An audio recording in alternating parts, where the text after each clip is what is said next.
इंदौर के राजा रघुवंशी हत्याकांड की गुत्थी और उलझती जा रही है। अब मुख्य आरोपी सोनम रघुवंशी के मोबाइल कॉल डिटेल से पता चला है कि वो वारदात से पहले किसी संजय वर्मा नाम के युवक से लगातार संपर्क में थी। 1 मार्च से 25 मार्च के बीच सोनम ने 112 बार संजय वर्मा को कॉल किया, जिससे अब ये अंदेशा और गहरा हो गया है कि हत्या की साजिश में सिर्फ राज कुशवाहा ही नहीं बल्कि कुछ और लोग भी शामिल हो सकते हैं। फिलहाल पुलिस ये पता लगाने में जुटी है कि संजय वर्मा है कौन।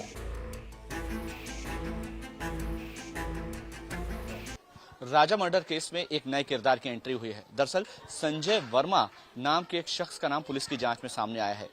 पुलिस जब सीडीआर की जांच कर रही थी तो सोनम की एक शख्स से लगातार बात हो रही थी और इसी शख्स की जांच अब पुलिस कर रही है। इस समय मैं सोनम के घर के बाहर ही मौजूद हूं। सोनम के घर पर ताला लगा हुआ है, अंदर से घर बंद है, घर वाले बात नहीं कर रहे हैं। पुलिस लगातार सोनम से पूछताछ कर रही है। मेघालय में सोनम है और उसके साथ सभी आरोपी इस समय पूछताछ के दायरे में है।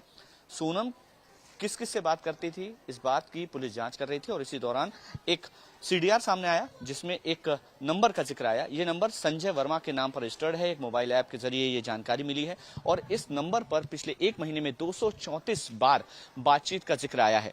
और खास बात यह है कि ये नंबर 8 जून 11:20 पर बंद हुआ है। 8 जून वही तारीख है जिस रात सोनम गाजीपुर से बरामद हुई थी। अब इस नंबर पर पुलिस को शक है कि ये नंबर या तो उस शख्स का है जो अभी तक जांच के दायरे में नहीं आ पाया है या फिर फर्जी नाम से इस सिम को लिया गया था और उस नंबर से लगातार सोनम किसी से संपर्क में थी। अब इस पूरे मामले में जांच के बाद ही तथ्य सामने आएंगे। फिलहाल आधिकारिक रूप से पुलिस कुछ भी बोलने से बच रही है। कैमरामैन यशवंत के साथ मकरंद काली, टाइम्स ऑफ भारत, इंदौर। सोनम की गिरफ्तारी के बाद से ही पुलिस ये मान रही थी कि इस पूरे घटनाक्रम में उसके और सहयोगी भी शामिल थे। अब कॉल रिकॉर्ड में संजय वर्मा का नाम आना इस बात को और साफ करता है कि उसकी मदद किसी और ने भी की है। वहीं शिलांग पुलिस के अधिकारी बयान दर्ज कराने के लिए राजा रघुवंशी के घर पहुंचे। मर्डर केस में अब शिलांग पुलिस सोनम के घर पहुंच रही है। मेरे पीछे आप तस्वीरों में देख पा रहे होंगे, यहाँ सोनम के भाई गोविंद को आप देख रहे हैं और गोविंद के साथ जो शिलांग पुलिस के अधिकारी हैं वो पहुंचे हुए हैं और पूछताछ करने के लिए आए हैं। गोविंद से बात करने की कोशिश करते हैं। अरे अभी पूछताछ नहीं हुई। पूछताछ करने के लिए हम लोग का स्टेटमेंट लेना है। बयान लेने के लिए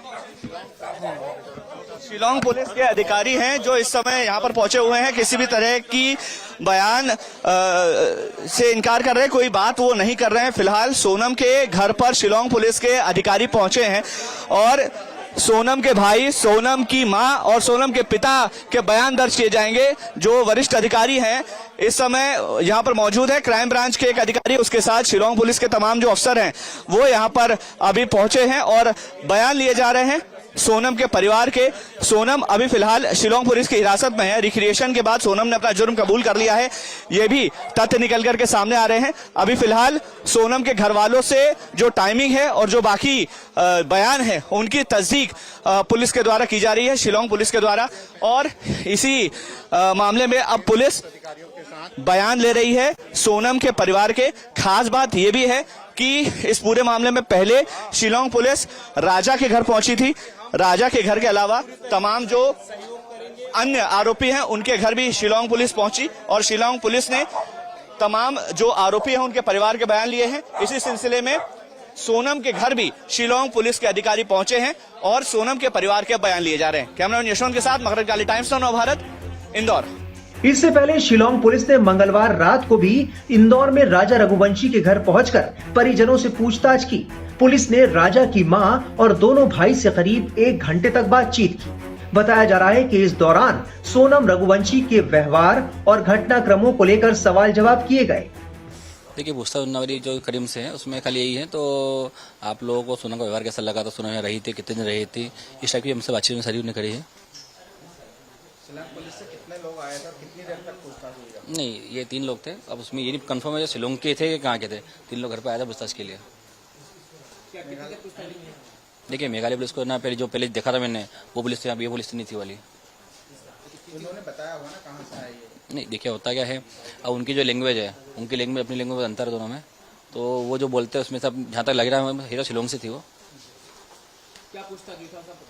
इससे पूछताछ में ये हुई थी, तो सोनम यहाँ पे 4 दिन रही थी, तो 4 दिन में आपको कैसा व्यवहार लगा, उसका किस टाइप का व्यवहार लगा है, और आपको सोनम क्या आपसे कुछ डाउट क्लियर हुआ नहीं, और कोई डाउट था उस टाइम पे क्या, इस टाइप की बातें करी हमसे। तो हम ऐसे कुछ तो जेट का मैंने लगा था, तो मैं मेरा भाई तो उससे मिल नहीं पाया ना उसको देख पाया।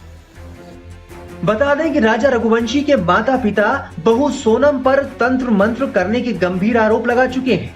राजा की मां का कहना है कि सोनम के घर वाले जादू टोने पर ज्यादा विश्वास रखते हैं।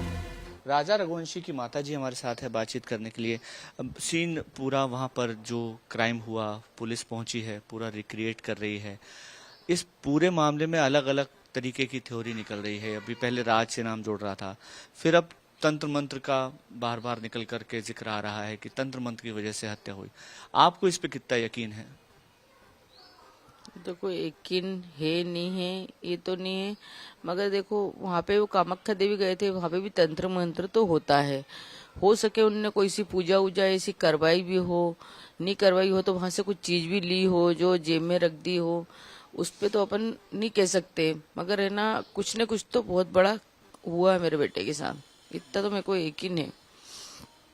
जानबूझ के लगता है आपको कि तंत्र मंत्र और बलि के लिए इस तरह की घटना हुई? क्योंकि बहुत सारे एंगल एक्सप्लोर हो रहे हैं, लेकिन जिस तरह से परिवार तंत्र मंत्र मानता है, मंगल की बात आ रही है कि मंगल बहुत भारी था, घर के बाहर तस्वीर उल्टी लटकाएगी, आपको लगता है कि ये सारी चीजें हैं? एक नजर बट्टू की भी बात आ रही है जो घर के बाहर आपके लगाया था, क्या थी वो घटना?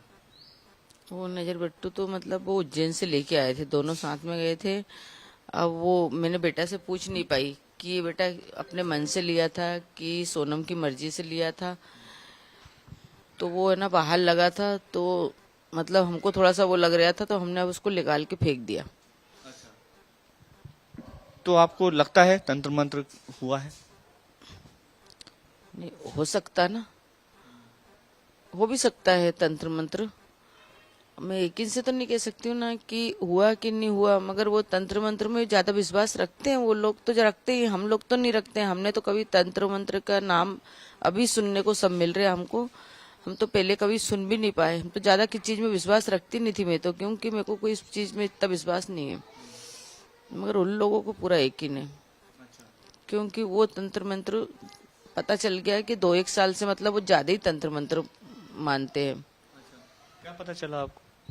जैसे सुनने में आता है, बहुत से लोग आके बोलते हैं कि लोग उज्जैन में जा जाके पूजा करवाते हैं, मतलब तंत्र मंत्र की, तो बोले ये तंत्र मंत्र पे ही भरोसा करते हैं बोले। कब से चल रहा था? पिछले 2 साल से? हाँ 2 साल का सुनने में आया कि 2 साल से तंत्र मंत्र में ज्यादा विश्वास रखने लगे हैं बोले।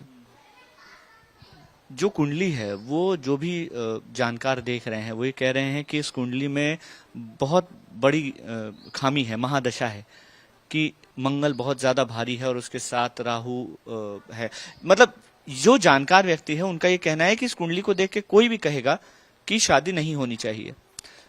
हम किसी अंधविश्वास को बढ़ावा नहीं देते, लेकिन जब इस तरह की चीजें हम शादियां तय होती हैं हमारे समाज में, तो इस पर बहुत सारे लोग विश्वास करते हैं। आपका भी विश्वास है, उनका भी था। तो क्या वजह रही कि इस कुंडली में इतना दोष होने के बावजूद शादी तय हुई? नहीं, जैसे है ना कुंडली में दोष होने की वजह की यही रही है कि हमने अलग से कुछ किसी को दिखाई नहीं वो कुंडली, हमने विश्वास कर लिया। उन्होंने बोला ना जैसे दोनों बच्चे मांगलिक मांगली हैं, कुंडली अच्छे से मिल रही है, गुड़ अच्छे से मिल रहे हैं, कोई चीज की दिक्कत नहीं आ रही है, इस चीज पे हमने फिर ध्यान ही नहीं रखा कि सब कुछ अच्छा हो रहा है, तो फिर काहे के लिए अपन वो करते। और कोई भी अपनी बेटी को हमने सोचा कि धक्के लगा थोड़ी कुएं में, मगर हमने अपने बच्चे को उनके हवाले कर दिया। बस ये इस चीज का हमको बहुत दुख हो रहा है अब। पुलिस के मुताबिक आरोपियों ने 4 अलग अलग जगहों पर राजा की हत्या की कोशिश की। पहली कोशिश गुवाहाटी में विफल रही, दूसरी नोंगरिया में जहां लाश ठिकाने लगाने की जगह नहीं मिली, तीसरी मावलखियात में भी योजना फेल हुई। आखिरकार वेस्टडोंग फॉल्स के पास 23 मई को हत्या को अंजाम दिया गया।